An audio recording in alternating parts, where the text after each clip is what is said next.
السلام علیکم ورحمۃ اللہ وبرکاتہ۔ ناظرین، ہم اس وقت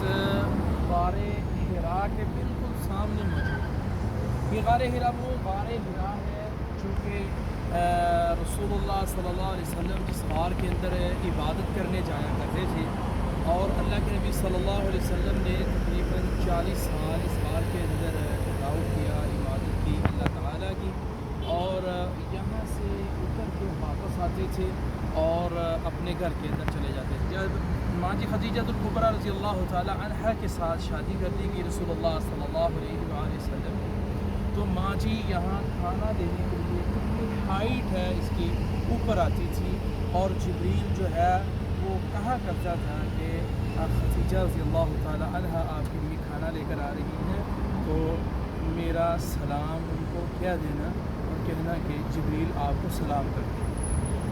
تو ناظرین، یہ اتنی اونچائی کے اوپر یہ غار حرا ہے جہاں رسول اللہ صلی اللہ علیہ وسلم موجود تھے، تو جبریل علیہ السلام یہاں آئے، اور آ کے سب سے پہلی وحی رسول اللہ صلی اللہ علیہ وسلم پر نازل ہوئی، اور جبریل علیہ السلام نے فرمایا، اللہ کے نبی صلی اللہ علیہ وسلم کو کہا اقرأ بسم ربک الذی خلق، پڑھیے اپنے رب کے نام سے۔ تو رسول اللہ صلی اللہ علیہ وسلم نے فرمایا ما انا بقارئ، میں پڑھا ہوا نہیں۔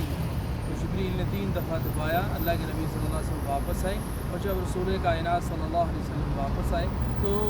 ماں جی خدیجۃ الکبریٰ رضی اللہ تعالیٰ نے دیکھا اللہ کے نبی صلی اللہ علیہ وسلم میں زملونی جسرونی، میرے اوپر چادر اوڑھ دیں، چادر اوڑھ دیں، تو حتی ذهب عنہ الروح، جب رسول اللہ صلی اللہ علیہ وسلم سے تکلیف یا یہ گھبراہٹ چلی گئی، تو اللہ کے رسول صلی اللہ علیہ وآلہ وسلم کتاب الوحی سے بخاری کے اندر یہ مکمل تفصیلی واقعہ موجود ہے کہ رسول اللہ صلی اللہ علیہ وسلم پریشانی کی حالت سے جب ختم ہوئی تو اٹھے، تو ماں جی نے فرمایا آپ پریشان نہ ہوں اور ڈرے نہ، کیوں انکا لا تصل الرحم، آپ صلہ رحمی کرنے والے ہیں،